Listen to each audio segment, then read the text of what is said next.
আসসালামু আলাইকুম everyone, hope you guys all are doing well. তো আমিও খুব ভালো আছি। আজকে করে নিব আমার খুব ফেভারিট হচ্ছে কাস্টার্ড।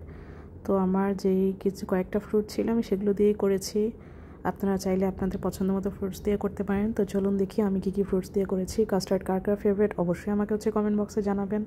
আমার কিন্তু অনেক অনেক অনেক পছন্দের কাস্টার্ড, মানে আমার কাস্টার্ড দেখলেই খেতে ইচ্ছে করে, সত্যি কথা যেটা। আমি আজকে আহমেদের কাস্টার্ড পাউডারটা দিয়ে করব। তো চলেন কীভাবে করেছি প্রস্তুতি নেই, আমরা দেখাই কীভাবে আজকে আমি কাস্টার্ড করব। তো আমি এখানে একটা বাটিতে দুধ নিয়ে 4 চামচ কাস্টার্ডগুলি নিয়েছি। আমি মাঝারি সাইজের বাটির হাফ বাটি নিয়েছি। আপনারা আপনাদের পছন্দ মতো নেবেন। কাস্টার্ড নর্মালি সবাই বানাতে পারে, আমি তারপরে দেখালাম, ভাবলাম আমি বানাচ্ছি তো আপনাদের সাথে একটু শেয়ার করি, এছাড়া আর কোনো কিছুই না। তো এই জন্য আমি এখানে কাস্টার্ডটা গুলিয়ে নিলাম। এটা কালারটা এত সুন্দর মনে হচ্ছে যে একদম পাকা আমের জুস, ঠিক না? দেখতে এরকম মনে হচ্ছে না? তো দেখি আমার মনে হচ্ছিল যে জুস বা আইসক্রিম, কালারটা খুবই দারুণ আসে। তো আমি এরপর দুধটা জাল করে নেব। ঠান্ডা দুধ দিয়ে গুলিয়েছি, না হলে কাস্টার্ডের পাউডারটা জমে যাবে। তো তারপরে এখানে আমি দুধ জাল দিয়ে নিলাম। আমি এখানে হাফ কেজির একটু বেশি দুধ নিয়েছি। আপনারা 1 কেজি নিতে পারেন। তো আমি এর মধ্যে আমার পরিমাণ মতো চিনি দিয়ে দিলাম, আর অল্প একটু দিয়ে দিলাম লবণ। হালকা একটু লবণ দিলে আমার কাছে টেস্টটা ভালো লাগে। আপনারাও চেষ্টা করবেন হালকা একটু লবণ দেওয়ার জন্য।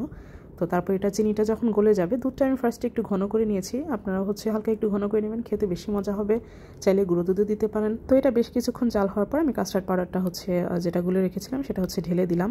তো এটা কর্নফ্লাওয়ারের মতো অনেকটা। তো দেখেন আস্তে আস্তে এটা কনসিস্টেন্সিটা ঘন হয়ে আসছে। এটা যখন ঘন হয়ে যাবে মোটামুটি, তখন আমি চুলাটা অফ করে দিব। এটা ফ্রিজে রেখে এখন ঠান্ডা করতে হবে।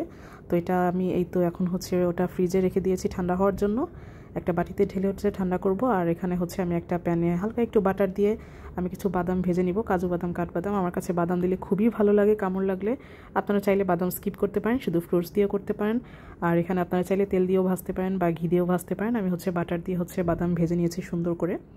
তো তারপরে দেখেন আমি একটা বাটিতে সুন্দর করে ঢালছি। এটা যখন ফ্রিজে রাখবো তখন এটা আরও ঘন হয়ে আসবে, এটা যখন ঠান্ডা হবে। আর অবশ্যই চেষ্টা করবেন কাস্টার্ড ঠান্ডা খাওয়ার জন্য, কারণ কাস্টার্ড মানেই ঠান্ডা ঠান্ডা।